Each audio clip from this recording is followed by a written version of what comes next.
We're going to be doing 4 classes. I'll talk about the classes in just a minute, but I want to start off by asking a simple rhetorical question. And the question is this: do you consider yourself to be a good person? Now, I say it's a rhetorical question because we have a room of Christadelphians here today, and all Christadelphians know the right answer to that question. It's a first principles question. All you have to do is go to Matthew 19 and Jesus' conversation with the rich young man, when the rich young man said to him, "Good teacher, what good thing must I do to inherit everlasting life?" And Jesus said, "Don't call me good, there's none good but God." And so Jesus teaches a basic first principle, and that basic first principle is that we are not inherently good, that only God is inherently good.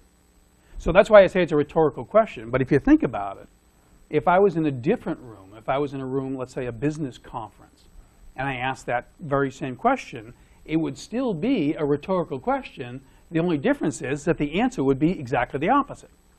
Because society, as a general rule, 99.99% of all society believes that people are basically good. That everyone is a good person who sometimes does bad things. Usually it's because of an outside influence, whether that outside influence is somebody else who's bad or an external devil or something of that ilk that somehow tricks them into doing the wrong thing.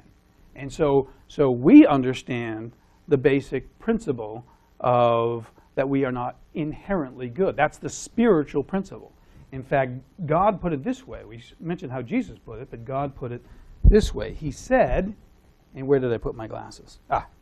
He said, "And God saw that the wickedness of man was great in the earth, and that every imagination of the thoughts of his heart was evil, only evil continually." He said that right before the flood. And so the principle, again, the first principle is very basically and easily understood. Even God himself says, every imagination of the thoughts of one's heart is evil continually. And that's the godly perspective on the human condition, that we are naturally evil. But society believes that we are naturally good. Now, the principle is easy to see. The question is whether or not we take the principle and incorporate it into our perspective. Because it's easy to understand the principle. It's easy to understand it intellectually. But do we incorporate it into our emotional understanding, both of ourselves and of other people? So let me give you kind of a silly example, just to consider that very question. Let's say it's the end of the year, and you're going to get your performance review. Okay, so we got Jimbo here. Jimbo, it's the end of the year, you're getting a performance review, and this is the review that you get. Well, Jim is hardworking, he's well prepared, he gives 100%, the customers appreciate his dedication, but he's not a good person. In fact, every imagination of the thoughts of his heart is evil continually. Now, you might be a little surprised by that. You might not be a little surprised by that interpretation, but you probably will be. Because we don't look at it necessarily in that context. But should we? Should we see ourselves naturally as our natural inclination to be evil? Not just as a biblical principle, but as an understanding. And that's what Paul did, right? So when Paul wrote his dissertation on sin and evil in Romans, Paul said, remember when he talked about the evil, the thing I want to do, I don't do, and the thing I don't do, that thing I do. And that's what he's talking about. He's talking about the evil intent of the heart. But he doesn't just look at it as a doctrinal principle. He incorporates it into his perspective. Because remember, he says, "O wretched man that I am, who can save me from this body of death?" And that's really the question, is do we take the principle and then make it a reality? Now, that can be difficult with something like the evil intent of the heart. I'll tell you an interesting story. Several years ago, I was working with a guy, he was a cook. And he knew I was religious, and so he asked me if I would show him what we believed. And I gave him a tape, and the tape had most of our first principles on it. And he had it for a few weeks, and afterwards I asked him, I said, "So what did you think of our beliefs?" And he said, "I liked them for the most part." He said, "But I didn't like that one where you say that sins are your own responsibility, that you're responsible for the things that you do wrong, and not an outside devil." And I said, "I don't like that one either." right? But that's the way it is. But actually, that was many years ago now. Actually, I feel differently about it now. And the reason I feel differently about it now is because even though every inclination of the thoughts of our heart is evil continually, in order to change, you have to face who you really are. And one of the realities that every individual of faith has to face is the fact that they are naturally inclined towards imagining evil thoughts. But once you face that, as Paul did, and Paul said, "Oh, wretched man that I am," once you face that, then you can go to the next step, which is what Paul said when he said, "Praise God for Jesus Christ." And so in the Hebrew, put it this way. He says, "Now no chastening for the present seemeth to be joyous, but grievous. Nevertheless, afterward it yieldeth the peaceable fruits of righteousness unto them which are exercised thereby." And that's really what the process is supposed to be, is a recognition of who you are, an incorporation of that reality into your perspective about yourself and about others. And then as you go through the trials that highlight the fact that you are an imperfect person whose natural inclination is evil, that's the chastening. That it's not joyous, but is grievous, and yet you bear the peaceable fruits of righteousness to those who are exercised thereby. And that's really the question. Are you willing to be exercised thereby? We all know people who aren't willing to be exercised thereby. Sometimes ourselves, we can get hard-hearted, right? And we're not willing to be exercised thereby. But that's the process of faith, is learning from your mistakes and crucifying the old man that the new man of God can come to life. So it's actually a marvelous doctrine once we understand that within the context of that doctrine, that's where the transformation comes from. We put on Christ and we put on the character of God.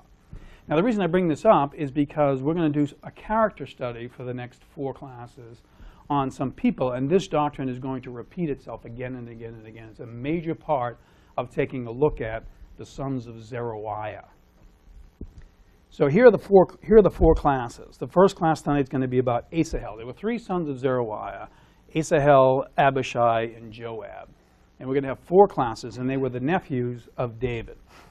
The first one today we're going to look at is Asahel, and the topic is going to be chasing the enemy, which we'll talk about in just a few minutes. The next class, Lord willing, is going to be about the 2 faces of Joab. When I first started doing these classes, I did them because of my intrigue with Joab, because sometimes he looks like a religious and moral guy, and then at other points he looks like a brutal killer. And how do you get to be both at the same time? And you really don't. But we're going to take a look at how it comes across that way, considering our natural inclination, our natural imaginations. And then we're going to look at the humiliation of David and how he is transformed by his humiliation, obviously with David and Bathsheba and the killing of Uriah. And then in our last class, we'll look at the transformation of the third brother, Abishai. So that's our syllabus, if you will, for the next 4 classes. First and foremost, if we're going to talk about the sons of Zeruiah, we ought to find out who Zeruiah is. And the first interesting thing about Zeruiah is that she is a woman. What makes that interesting is, from a biblical perspective, sons are almost never named after their mother. It's virtually always after the father. In this case, the sons of Zeruiah are the sons of their mother. Their mother was Zeruiah. So I'm going to give you 3 rationales as to why these 3 sons are called the sons of the mother and not the sons of the father. The first is what I would call speculation. So my speculation would be that the father wasn't around. And so it was the mother that raised them, so they're called the sons of Zeruiah, named after the mother. The Bible doesn't tell us that. I don't know if that's correct. It's pure speculation. The second reason I would call contextual. And the reason it's contextual is because it's biblical. And I'll show you what I mean. Because Zeruiah was the sister of David. It says in 1 Chronicles 2, verses 15 and 15, in the chronologies of the sons of Jesse, David's father, it says, David, I'm picking up at a certain point, whose sisters were Zeruiah and Abigail, and the sons of Zeruiah are Abishai and Joab and Asahel 3. So Zeruiah was David's sister, probably his half-sister. They probably had the same father and a different mother. But it was her sister. And the three sons are intricately intertwined. Their lives are intricately intertwined with David's, with their uncle David. So everything about the sons of Zeruiah that we're going to look at, David's going to be involved in some way or another. So for that reason, they're named after, I believe they're named after their mother, so you'll always make the connection to David, because David is her sister. The third reason I would describe as interpretive, and it's because of this. Because her name means wounded of the Lord. That's an odd name to give a child, but it does fit the story we're going to look at the sons of Zeruiah. Because we understand scripturally that there's two types of wounds, right? There's a wound to the head, and there's a wound to the heel. And what we're going to see with the sons of Zeruiah is we're going to see one of two of those type of wounds in each of the children.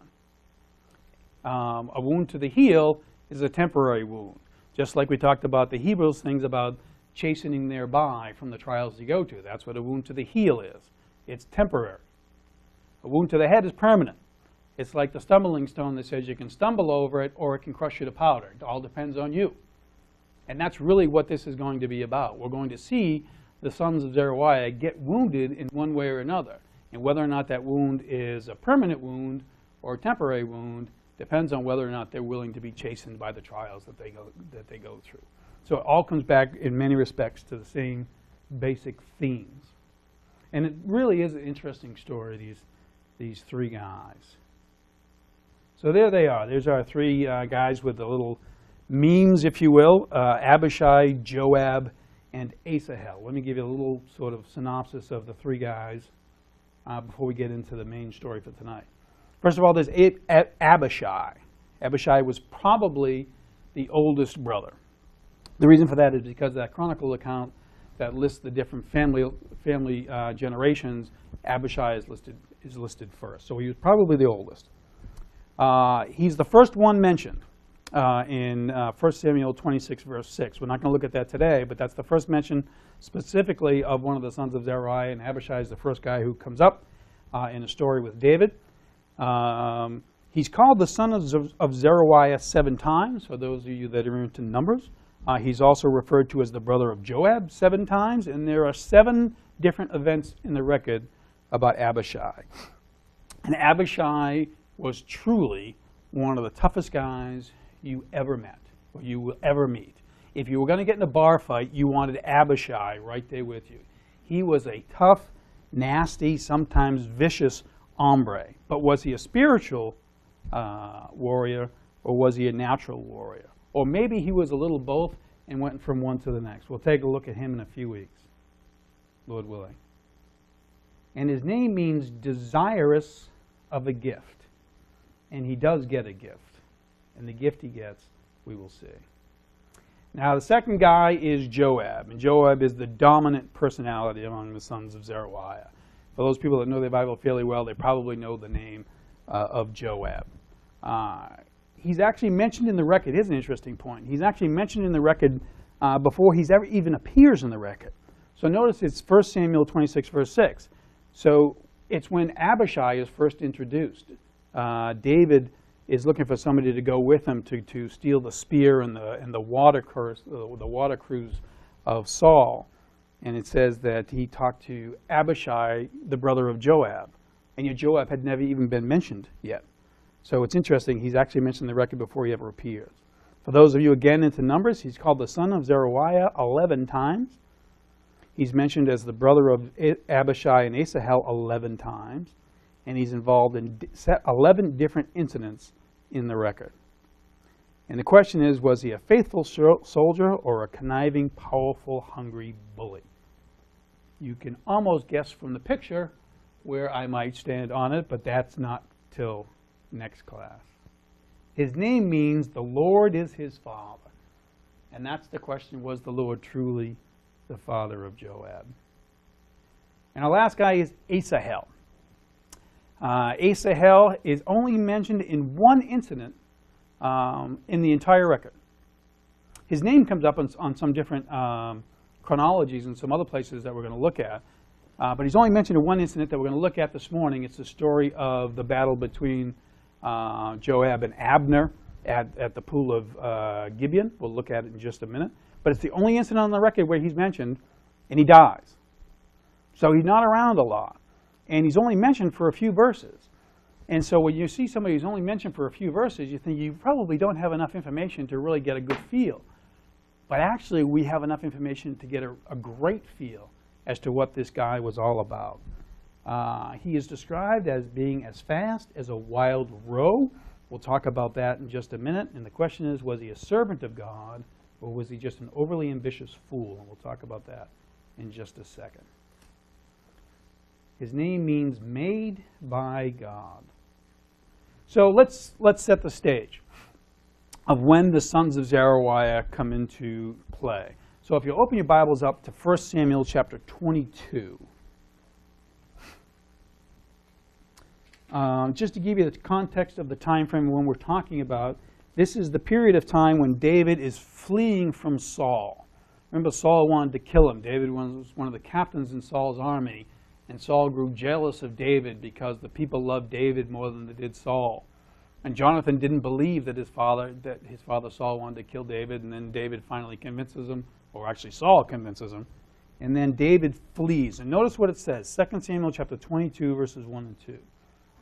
It says, David therefore departed thence and escaped to the cave Adullam. And when his brethren and all his father's house heard of it, they went down thither to him.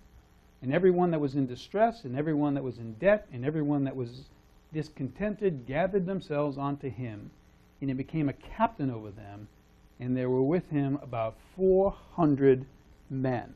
So this is the situation. He gets into this cave, and people start coming to him. And one of the people that came to him was his family. Remember, his parents came and stayed in the cave with him. So why would his parents come and join him in the cave? Weren't they living in a perfectly comfortable home, probably in Bethlehem? Well, the problem was because of Saul, right? Because Saul wanted to kill David. And remember, David went to Nob and went to the priest Ahithophel. And Ahithophel, he said he was there on a duty for the king. And Ahithophel had no idea that Saul was trying to kill David. And so David said, do you have a sword? And he said, yeah, I got the sword of Goliath, the one that David had used to cut off Goliath's head. And David took the sword. And remember what happened. Saul finds out that Ahithophel has given David a weapon. And Saul not only kills Ahithophel, but kills every priest of Nob.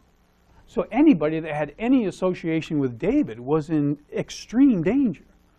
And once they recognized that, they all fled to this cave. But it wasn't just his family. Notice what it says. It says, everyone that was in distress, and everyone that was in debt, and everyone that was discontented gathered themselves onto him.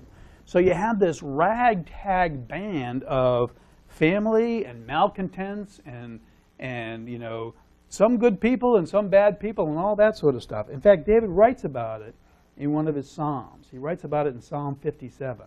And notice the superscription to the Psalm says, a miktam of David when he fled from Saul in the cave. So he's talking about the exact same time frame. And this is what David says about the people that are with him in the cave.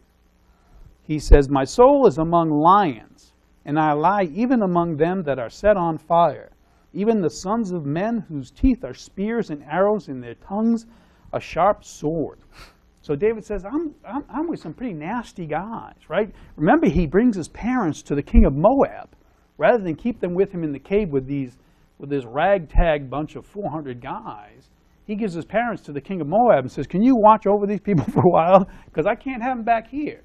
Because I'm with some pretty, what he calls here, lions with sharp teeth. And there was nobody nastier and sharper toothed than the sons of Zeruiah. David, throughout his story, will say how difficult the sons of Zeruiah are. Because they were nasty guys. They were vicious fighters and malcontents and really, really scary guys. And there they are with David in the cave of Adullam. In fact, so much so when David needs a tough job done, the first people he turns to are his nephews. But notice what it says in Psalm 18. much later on, David writes another psalm, and he's talking about these very same men and what happens to them. And here's the superscription. Psalm 18 superscription says, "A psalm of David, the servant of the Lord, who spoke unto the Lord the words of this song in the day that the Lord delivered him from the hand of all his enemies and from the hand of Saul." Now, what an interesting superscription that is, because delivered him from the hands of all his enemies, that's the end of his life. And he says, delivered him from the hands of his enemies and the hand of Saul. Well, he had been delivered from the hand of Saul years before at this point. So why is it laid out that way? Well, I believe it's laid out that way because he's saying this is where it started, and now this is the end of it. So from the time that I was delivered from Saul all the way to the time that I was delivered from all of my enemies, now I'm going to write about and praise the Lord. And look what he says. This is going to be in verse 43. It says, "Thou hast delivered me from the strivings of the people." So he's saying, you delivered me from this difficulty. "And thou hast made me the head of the heathen," those same heathen that he talked about in the other psalm. "A people whom I have not known shall serve me. As soon as they hear of me, they shall obey me. The strangers shall submit themselves unto me." So David became a great spiritual leader of this ragtag band. And we're going to look at a record later on that shows that these ragtag troublemakers, many of them turned out to be great spiritual men because of the influence of David. So that's the introduction of when the sons of Zeruiah comes in. But what we want to talk about is the story that brings in Asahel, and that begins in 2 Samuel chapter 2. So flip over to 2 Samuel chapter 2. And I'll have to give you another little bit more context because it's a little bit later than when we first come in. At this point in 2 Samuel chapter 2, Saul has died. Remember, he died on Mount Gilboa fighting the Philistines. He fell on his own sword. And his son Jonathan died in the same battle. And what happened when when Saul died was Abner was the head of Saul's army, and Abner took Saul's son Ishbosheth and made him king. But the men of Judah took David and made him king. So you really had two kings in Israel at the same time. And you had two armies in Israel at the same time. And these two armies meet each other here in the beginning of 2 Samuel chapter 2. We're going to pick it up in verse 1. I'm sorry, verse 14. Now let's pick up verse 13 for context. "And Joab, the son of Zeruiah, and the servants of David went out and met together at the pool of Gibeon. And they sat down." Verse 12. "And Abner, the son of Ner, and the servants of Ishbosheth, the son of Saul, went out from Mahanaim to Gibeon. And Joab, the son of Zeruiah, and the servants of David went out and met together at the pool of Gibeon. And they sat down, the one on the one side of the pool, and the other on the other side of the pool. And Abner said to Joab, Let the young men now arise and play before us. And Joab said, Let them arise." So what's going on? So they meet each other at this pool of Gibeon, which is what this picture is of. So why didn't a battle break out as soon as they met each other? Well, a battle didn't break out because they weren't technically at war. Even though Abner had taken Ishbosheth and made him king, and David had been made king in Judah, there was no official war between the two sides. So neither Joab nor Abner had the right to start a war. But you've got two armies. They're living in the same country. And each side wants to know where the other side stands. So Abner says, why don't we have a little contest? I'll take 12 of my guys. You take 12 of your guys. We'll have them have a little fight here in front of us, and we'll see who the better people are, who the better fighters are. And Joab says, okay, sounds good. And so they do. And they have a fight. And every guy grabs the other guys by the throat, and the 12 guys all kill each other. 12 of Abner's men all kill the 12 of David's men, led by Joab. And so they all die. And so nobody wins. Well, nobody wins, but now you've got 24 dead bodies in front of you. And what's going to happen when you have 12 of your dead comrades there in front of you is a fight breaks out. And of course, the battle does break out. And the battle breaks out, and the armies, armies of David and Joab defeat the armies of Abner, overwhelm them. And because they overwhelm them, Abner takes off. And he starts to run.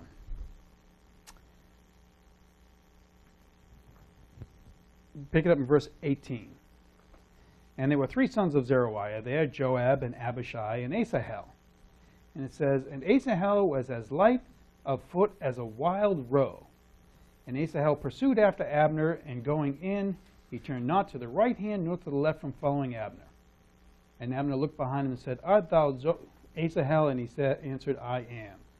And Abner said unto him, Turn thee aside to the right hand or to the left, and lay thee hold on one of the young men, and take thee his armor. But Asahel would not turn aside from following of him. And he says it to him again, and yet he still refused again. Down in verse 23, howbeit he refused to turn aside. Wherefore Abner with the hinder end of his spear smote him under the 5th rib, that the spear came out behind him, and he fell down there and died in the same place. And it came to pass, as the many came to the place where Asahel fell down and died, stood still. So what happens? So Abner takes off, and Asahel starts to chase him. And we're told that Asahel was light of foot like a wild roe. So he was fast. So the first question you want to ask yourself is, why are we told that Asahel was fast? And you say, well, we're told it because he caught up to Abner. We had to know that he was fast in order that he would catch up to Abner. And you say, why? Are we told specifically that Abner was particularly fast, and so Asahel had to be really fast? That's not really why we're being told that. We're being told that he was fast, no doubt about it. He was light of foot like a wild roe. He was fast. But there's more to that message than just the message that he was a fast runner. What we're being told is that Asahel was fast. He was a fast learner. He was fast in everything he did. He was fast running. He was fast thinking. He was fast getting it. Asahel was a fast guy. And he wasn't just fast, he was spiritually fast. Now, how do you know he was spiritually fast? Because of what it says in verse 20. I'm sorry, verse 19. And Asahel pursued after Abner, and in going in, he turned not to the right hand nor to the left from following Abner. And that's a very specific spiritual statement about faith. And the statement is this: you don't turn to the left hand, and you don't turn to the right. You stay on the path. And that's just what Asahel did. He stayed on the path. That's the kind of guy Asahel was. And we know guys like this. We know every once in a while, a young person will grow up in our community, and he will be a young, zealous, I get it, and away they go kind of guy. And that's just what Asahel was.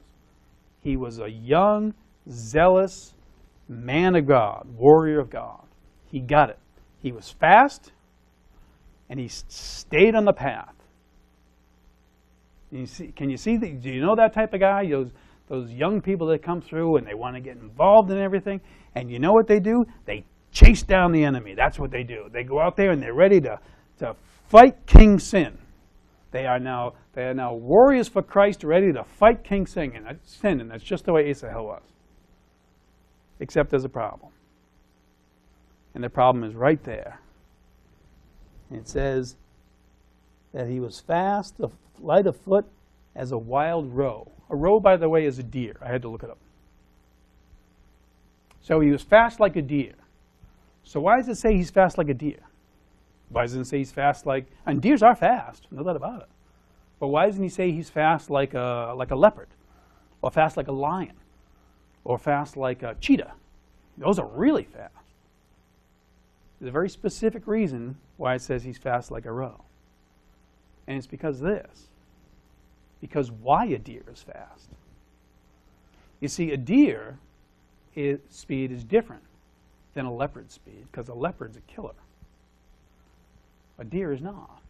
A deer uses its speed to run away from danger, not to run into danger. And that's what Asahel did, because he was a wild deer. And you don't chase down sin. You turn and flee from sin. But that's not what Asahel did, because Asahel was that young, dedicated, I am going to defeat the enemy kind of guy, and it got him killed. He was fast like a wild roe, and instead of running away from the enemy, he went chasing after it, and it killed him. Reminds you a bit of Josiah, right? At 34, fights the king of Egypt when he really shouldn't have fought the king of Egypt. That was Asahel, and it got him killed. So here's the question. Then was he a faithful man, or was he, in other words, this bruise, is it a bruise at the head or a bruise to the heel? And we're given a couple of hints, and I'll show you these hints. The first one is the way that he's buried. Notice what it says in verse 32. It says, and they took up Asahel, and they buried him in the sepulchre of his father, which was in Bethlehem. So he receives an honorable burial. And that's important, because we're going to see that that's not always true. But that doesn't necessarily mean that he was a faithful man. It just means that he was well respected. And we know that he was well respected, because notice what it says. It says, as the people came and saw him dead, they would stop. Everybody that was chasing after Abner and his men, when they came to Asahel, and he wasn't the first guy to die. There were I think 19, 20 men that died on Joab's side. But when they saw Asahel dead, they all stopped. It can't be Asahel. That can't be Asahel. Asahel was the one good man we knew. You see the perspective? But he received a legitimate burial. And there's two other things I want to point out to you. And these are fascinating points about Asahel. And the first is found in 1 Chronicles 27, verse 7. After David establishes his kingdom in Jerusalem, he sets up 12 legions. And every legion is going to watch over the realm for 1 month of the year. So there were 12 legions. And it says in 1 Chronicles 27, verse 7, the fourth captain of the fourth month was Asahel, the brother of Joab, and Zebediah his son after him. And in his course were 24,000. So Asahel was one of the number 4 captain of the 12 captains of the 12 legions in David's army. Except for the fact that Asahel was dead. So how did he get to be the 4th captain of the 4th army? Well, it's an honorary title. His son actually was the captain. But because he was so well respected by David, that he was given the honorary title as the 4th captain of the 4th month in 1 Chronicles 27, verse 7. So he was clearly a highly, highly respected and admired man. But that's not the big one. The big one is found in 2 Samuel chapter 23. Open up to 2 Samuel 23, if you would.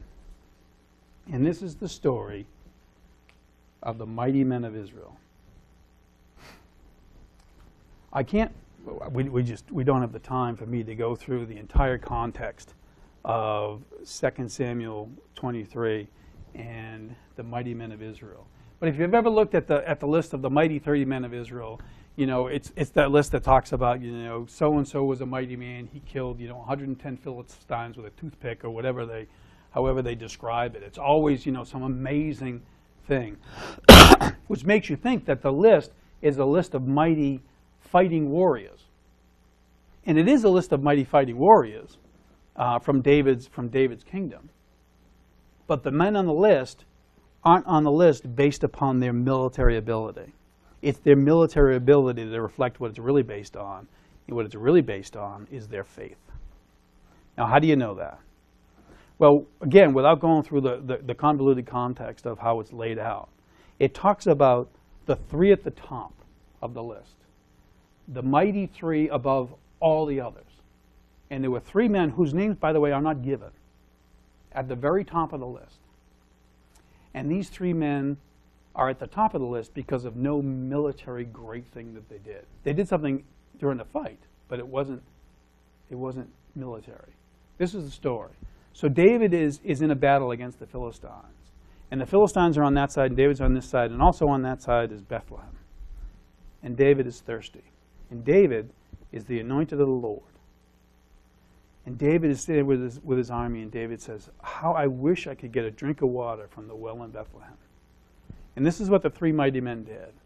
They put their spears aside, and they went and crossed enemy lines and got a glass of water for David and brought it back and gave it to him. And that put them at the top of the list. Why? Remember what David does with the water? He doesn't drink it, right? He pours it out. Now, think of yourselves, if this is about David, and you go walking across enemy lines, and you get him a drink of water, and you bring it back, and he dumps it, you'd be a little disappointed. They weren't, because David knew exactly what it was that brought them across those lines. You see, David was the anointed of the Lord. And David was the warrior for God who took care of everybody else. And in the one moment of time when David needed somebody to take care of him, they were ready. And think of how remarkable that is. Because in the one moment in time when Jesus needed his disciples to be with him, they fell asleep. These guys did not. These 3 mighty men understood that if the anointed was in need, that whatever they did, God was going to be with them. That was the power of their faith. And so they went straight across the enemy lines, got the water, and brought it straight back, and fully understood why David poured that water out. Because David was making a recognition of how powerful their faith was. And they're at the top of the list of the mighty men of Israel. And the last person mentioned on the list is another man we know a great deal about, but not about his military ability. In fact, the only military situation that we know he's in, he died. And that's Uriah the Hittite. He's the last person mentioned on the list.